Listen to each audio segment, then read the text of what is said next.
We are a network dedicated to building a sustainable and inclusive Belfast. Starting here at the Mackie site in West Belfast, 25 acres of publicly owned land.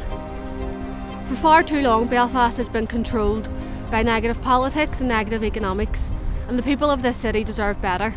But right now, this city is not working. It's broken. We're tired of meeting politicians to pass motions, to agree with our things on paper, to take a selfie with us on Zoom. You know, all of that is brilliant, but it comes to a stage where very little actual change on the ground is being felt, and until that actual change is being felt, then, you know, we can't feel like we're really moving forward in terms of homelessness in the city. Far too many people are struggling. Too many people are living in housing stress and homelessness, are queuing at food banks, are living in poverty. It's impacting their mental and physical health. It's not right, and it's time for something new. You have members of parliament stepping in to stop houses being built. That doesn't happen in any other normal constituency, but it does happen here. I'm at the stage where I go into a meeting and we talk about the same stuff every day, so why are we still sitting around the table? Let's put it into action. We know what has to be done, so let's do it, and let's do it right. This here campaign can be a success. So maybe we can do something. Maybe together we don't have to wait for the approval of whatever politician it may be, or whatever all-party group it may be, or whatever chief executive it may be. For the last few years, we have been working closely with homeless families, local community groups, civil servants, politicians, and experts to develop a vision for a better Belfast. I was living in a hostel one day, and Marissa and Alfie came in to take us up the Mackie site in West Belfast, and then that's when we seen the vision.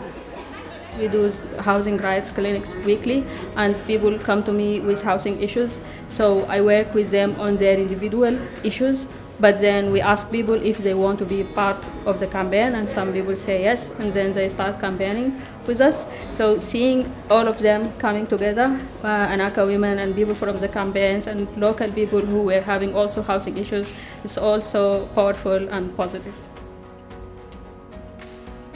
We want to build a first of its kind community here at the Mackies.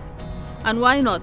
It's a public land owned by the government department that's responsible for housing, right at the center of an area that is in most housing need and was worst affected by the conflict and was ignored by the peace process. This is our city, and it's full of talented people who can help shape its future.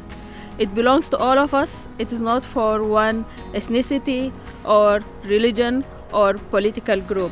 The future is multicultural and inclusive.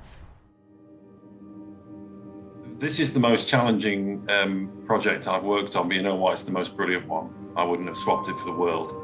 When houses are being built, they're being built by private developers for profit, and people who are in dire need of housing are being left out. That's where I just want to keep emphasising the fact that there isn't a practical barrier. That's the big takeaway. There isn't a practical barrier to doing what the Take Back the City Coalition wants to do. The question is about politics.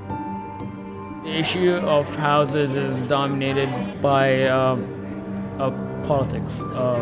Land here is deemed as community interfaces. That means that they can be developed on. I am absolutely clear, having spent more than 30 years in planning, that is the only problem we face on the Mackie side. We can't go on like this. There's absolutely no future in this city for division, racism, for sectarianism, for the economics and the politics that leave people living in poverty. So there are two great reasons for change from our point of view. One is actually this very practical moral idea that we should be giving people the best possible opportunity to live healthy lives. But secondly, change is coming, isn't it? Change is coming because of the climate crisis, and there's no way around that. we are going to have to rebuild Belfast. We must create inclusive, equitable, socially, ecologically and financially sustainable neighbourhoods.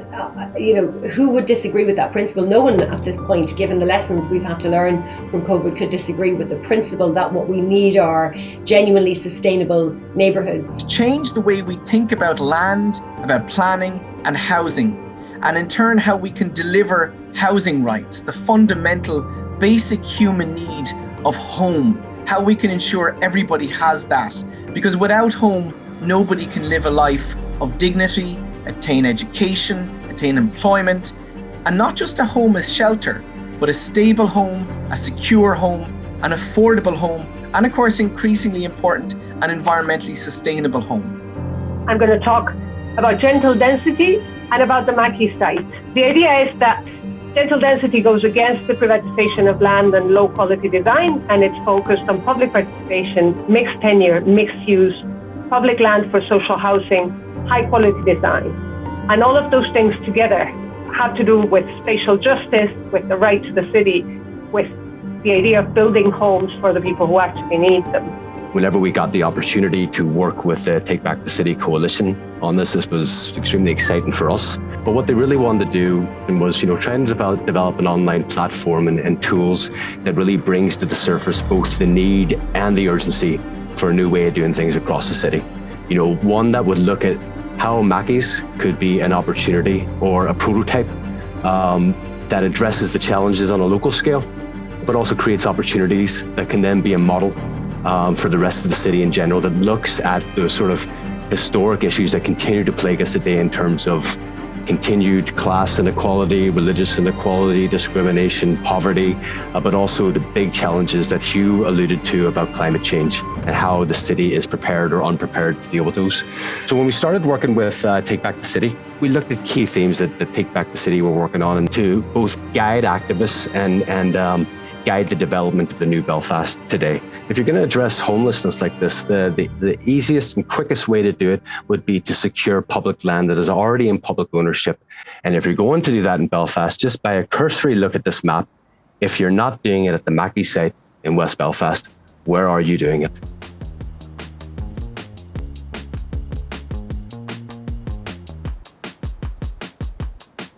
So we're here today at the Mackie site in West Belfast, a massive piece of publicly owned land that has been proposed to have a greenway run through it, and we're up today with families and supporters of the Build Homes Now campaign to plant some trees, sow some wildflowers, to reclaim this publicly owned land, to reclaim this green space and to make it something that families can be a part of, that they can come up, they can nurture and that they can say belongs to them.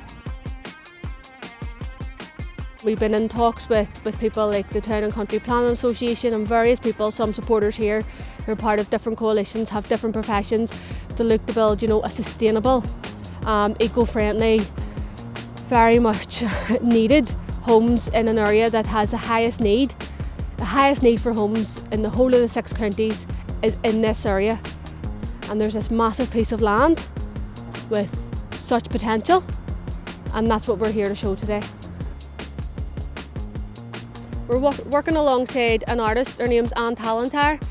She looks at things like displacement and the politics of space. She's running an art exhibition down in the Mac Theatre. We're running one alongside her.